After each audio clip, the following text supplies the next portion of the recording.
સહજાન સ્વામી મહારાજ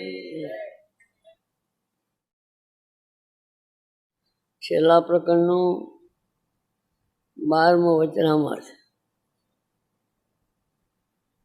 આપણે બધાએ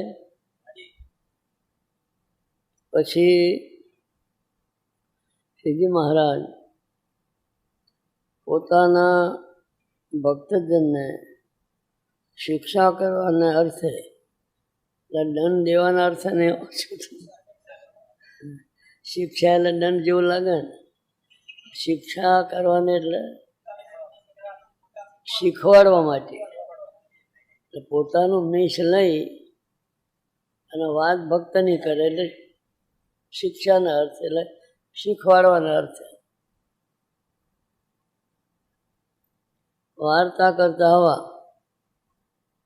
કે જેને પોતાનું કલ્યાણ ઈચ્છવું એને કોઈ પ્રકારનું માન રાખવું નહીં. આનો ગુજરાતી અરસ આવડે તમને કોઈને?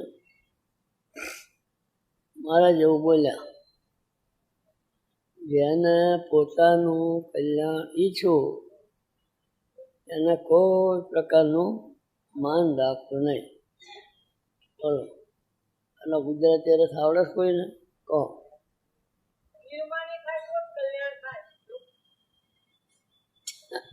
વાત સાચી, પણ થોડી અધૂરી છે વાત. કહો, કોણ કહે છે? જેને પોતાનું કલ્યાણ ઈચ્છો અને કોઈ પ્રકારનું માન રાખવું નહીં. એનો પૂરેપૂરો ગુજરાતી અર્થ આવડે કોઈને?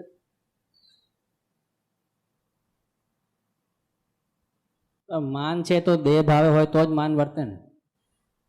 આખું વાય કે શું વાય ખબર પડે?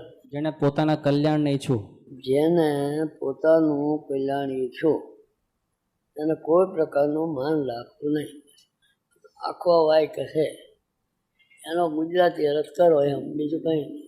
જેને કલ્યાણની ઈચ્છા હોય એમણે માન છોડવું, બાકી જે માની હોય એનું કલ્યાણ ક્યારે થાય જ નહીં. મારે શું કીધું? કલ્યાણ ઈચ્છવું હોય એને, એનો અર્થ એ થાય કે જેટલા મંદિર આવનારા છે આ બધા કલ્યાણના માટે થયેલા નથી.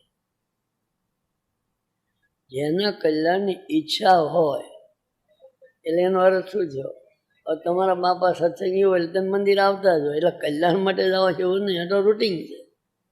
પણ મહારાજ આ ચોખવટ પાડીશું, જેને કલ્યાણ ઈચ્છવું હોય. હવે કલ્યાણની ઈચ્છા હોય, હવે કલ્યાણની ઈચ્છા જાગે કોની? બધેથી જ્યારે હેત તૂટે અને ભગવાનમાં જ હેત થાય, ભગવાનનો મહિમા સમજાય ત્યારે બધેથી હેત તૂટે અને ત્યારે જ ભગવાનમાં હેત થાય અને ત્યારે જ મોક્ષની ઈચ્છા જાગે. આ બધા આવો છો પણ બધા એવી તીવ્રતાથી તો નથી જ આવતા. થાય એટલું કરી કંઈ મરી ન જવાય.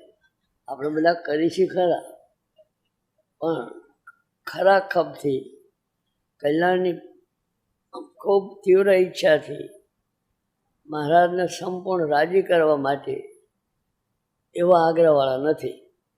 એટલે મહારાજે પોઈન્ટ મૂક્યું કે કલ્યાણની ઈચ્છા હોય એના લક્ષણ શું હોય, કલ્યાણની ઈચ્છા ન હોય એના લક્ષણ શું હોય.